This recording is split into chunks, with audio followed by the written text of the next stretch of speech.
You are working harder than your parents did. You are earning more than they did at your age. And somehow you feel poorer than they were. Your salary goes up every couple of years, but the grocery bill goes up faster. The rent goes up faster. The school fees go up faster. The medical bill arrives and you just stare at it for a moment before paying it. You are not wasting money. You are not living beyond your means. You are doing everything the right way, and it still does not feel like enough. If that sentence just hit you somewhere in the chest, stay with me, because what you are feeling is not in your head. It is not a personal failure. It is a system that is quietly draining the middle class year after year while everyone in power pretends everything is fine. I'm Vish. Welcome to Vish Invest. Today we are exposing 5 specific reasons the middle class is getting poorer every single year, backed by real numbers, and what you can actually do to protect yourself. Because the information that could change this for you is almost never spoken about clearly. Until now. Reason 1. Your salary is rising. Your life is getting more expensive. And the gap between them is not closing. It is growing. Alex got a 4% salary raise last year. His manager called him in, shook his hand, told him it was above average for the company. Alex walked out feeling good about himself. He felt recognized. He felt like things were moving in the right direction. That same year, food prices went up 6%. His rent renewal came in at 8% higher. His energy bill climbed. His kids' school fees went up again. By the time he sat down and actually ran the numbers, his 4% raise had left him with less real purchasing power than the year before. His salary went up. His life got more expensive faster. This is not bad luck. This is structural. Real wages, meaning what your salary can actually buy after adjusting for inflation, have grown by less than 0.5% per year for middle-income earners over the past decade. Meanwhile, the things middle-class families actually spend money on have inflated far faster than the headline inflation number you see in the news. And here is the part nobody tells you. The inflation number in the news is an average across everything. Wealthy people spend their money on investments and luxury goods that inflate relatively slowly. Middle-class people spend most of their money on housing, food, healthcare, and education. The 4 categories that have increased the fastest. So when the headline says inflation is 3%, your actual life is running at 6, 7, maybe 8% inflation. The number is not lying to you. It just does not reflect your life. Reason 2, your parents could afford a home, you probably cannot, and this did not happen by accident. Alex's father bought their family home in his late 20s. The price was roughly 3 times his annual salary. He saved for a few years, got a manageable mortgage, and owned a home by 30. That was not exceptional. That was just what middle-class life looked like. Today, in most major cities around the world, buying a home costs between 8 and 15 times the average annual salary. Think about that for a moment. The price of entry into the middle-class dream has more than doubled in a single generation. Alex is earning more than his father did in real terms. But the gap between his salary and the cost of a home has grown so wide that home ownership for many middle-class people has effectively become impossible without significant family money behind them.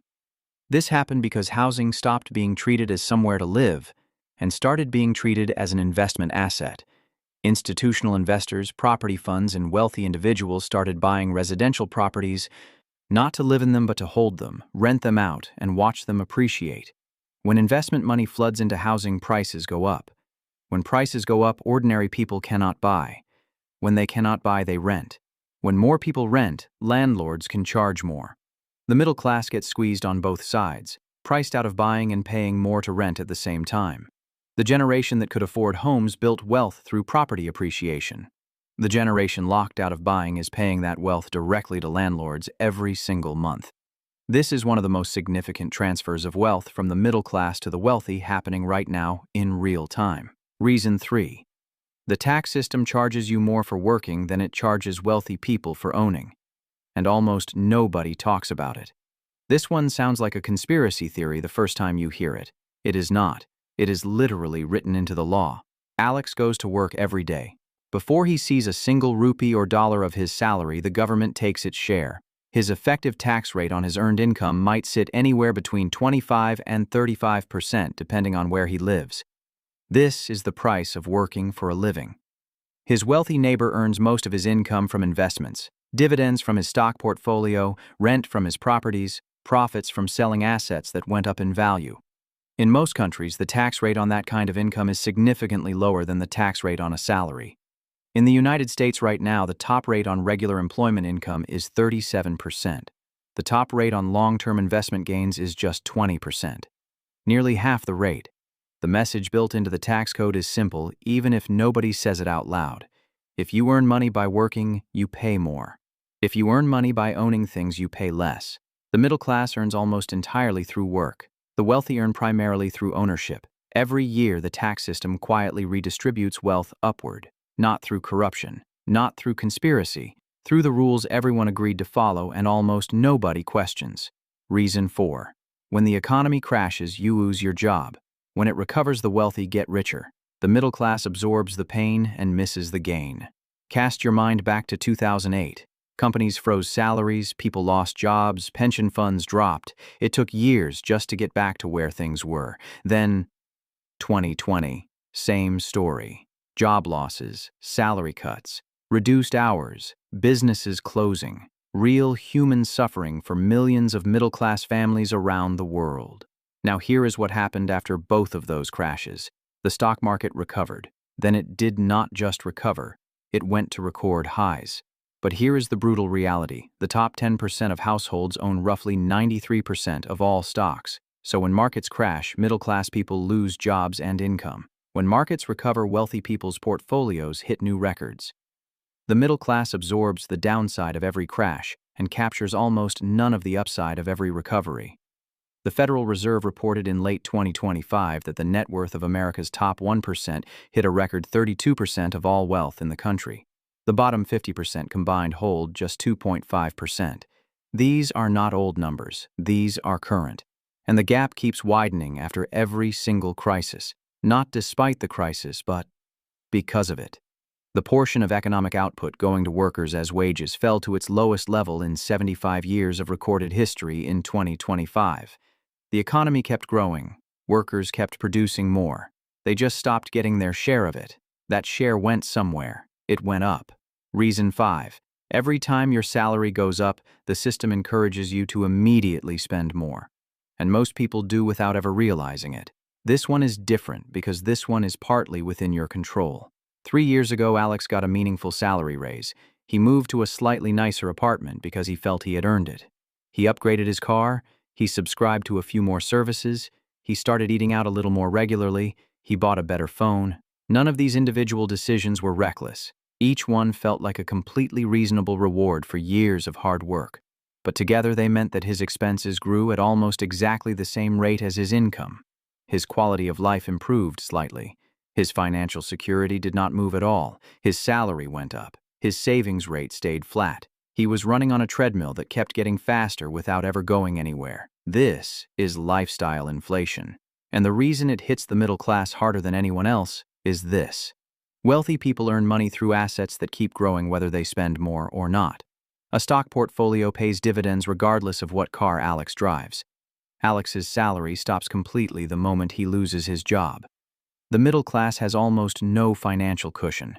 The average middle-income household has savings to cover roughly 3 months of expenses. One medical emergency, one job loss, one major unexpected cost, and years of careful living can be erased. The system is not neutral on this. Advertising, social media, and consumer culture all exist to ensure that every raise you get is spent as quickly as possible. The message is constant. You worked hard, you earned this. Treat yourself. And every time you do, the gap between what you earn and what you keep stays exactly the same. The machine keeps running. You stay in the same place. So what can Alex actually do? Because this is where most videos stop. We are not stopping here. These problems are real and structural. Alex cannot fix the tax code alone. He cannot stop institutional investors from buying housing. He cannot prevent the next financial crisis, but he is not powerless, and the path forward is specific. The first shift is the most important. Stop thinking of your salary as your wealth. Your salary is just income. Your wealth is the gap between what you earn and what you spend multiplied by time and invested consistently. Every single raise that does not become a lifestyle upgrade is a raise that is actually building something real. The second shift is to start owning assets instead of only working for income. You do not need to be wealthy to begin. An index fund that owns the largest companies in the world means that every time a wealthy person's portfolio grows, yours grows a little too. You become a small owner of the same machine that has been extracting wealth from the middle class. The minimum entry is whatever you can afford today. The key is starting before you feel ready, because you will never feel ready. Third, understand your personal inflation rate, not the headline number. Track what you actually spend on housing, food, healthcare, and education every month. If those four numbers are rising faster than your income, you are getting poorer even when your payslip shows a higher number. Most people never track this, and therefore never see it clearly. Fourth, protect yourself from the crash that will eventually come. 3 to 6 months of expenses in a high-yield savings account is not exciting.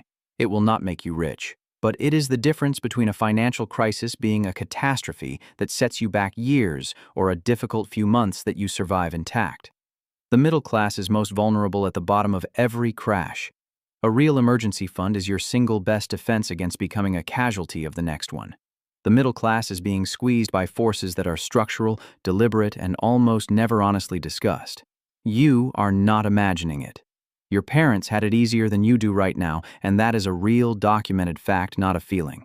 But knowing exactly what the forces are is what separates the people who stay squeezed from the people who quietly find their way out of it. If this video named something you have been carrying around for a long time, hit the like button and subscribe to Vish Invest. And if you want to know the specific things smart people do when they are young to get ahead of these exact forces before they take hold, my video on the 7 things smart people buy in their 20s to grow. Wealth is on your screen right now. Watch that next. I will see you in the next one.